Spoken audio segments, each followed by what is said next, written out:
Kawadhi gwenge ma Kisumu County ni maoktin ne grube 600 mag rowere county ma Homa Bay geno yudo sir kod weche ohala kod dongruoge mamoko kaka yor chugnegi thuolo mag tije.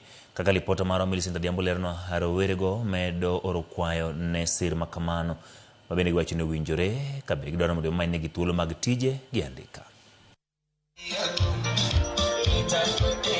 Magi ne omienjo e kinde romo mar siro rowere mane obagi e gwenge ma Kolweny ei Kisumu, romo mane oywayo jotend rowerego kod jotelo mopogore makaluo mawuok e kaunti ma Homa Bay.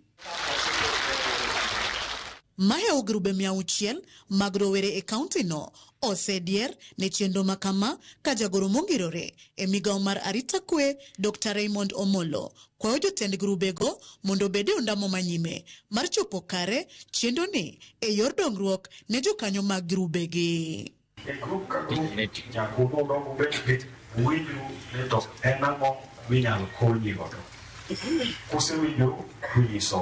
Rowerego to korka korgi orwako chenro no kod mor gi ilo, kata kamano giyango ni nok mag tije pod en midhiero maduong' mokalo pachoka e kind rowere ka koro gidwaro mondo piny owacho oket okenge mar rakruok gi midhiero no. Program ni dhi loko ngima youth ma Homa Bay County. Program ni gavana dwaro nyisi ni kotimore lwenja sanguinizum gunizum dhi dok piny. Apart from empowerment, nitie kata tije moko munyalo yoro e sirikal, nitie jogo somo tijonge manyo program ge matero watimu okwadiluo ke kwati jo watiro nade mwatimo pia fudo mundu takamora ga ndika jo polisi ndika ni peba ni polisi bende gikwayo mondo gana 100 maiketo mar siro gi grubegigo omedi kaka yor neno ni giduto giyudo lokruok makare e ngimagi kaka owinjore. Wach mane osir kod jod bura ma Kasipul Kabondo Boyd Were ma bende ema ochung' ne chenro no. To wakwayo ni wa next time chore niketa piko kata 180,000 to kama kuketa 100 ya piko yuda piko nani gini yo mati chore kata kama 200,000. Program ni pe kabisa.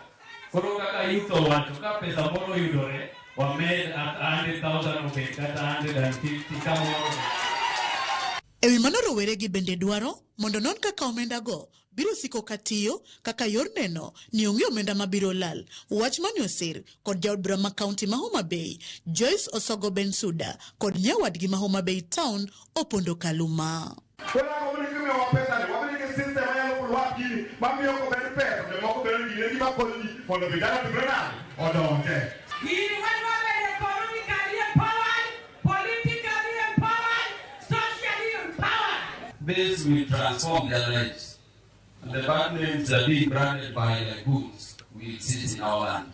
The positive empowerment, do empower yourselves. Gavana ma Homa Bay kendo jakom ODM Gladys Wanga e weche mag siasa ne odokne riwruok margi mar Broadbase kalure kod dongruoge magiseyudoe ka bende oramo ningang onge winjruok moramora maginyalo bedo godo kod ogai mar DCP Rigathi Gachagua.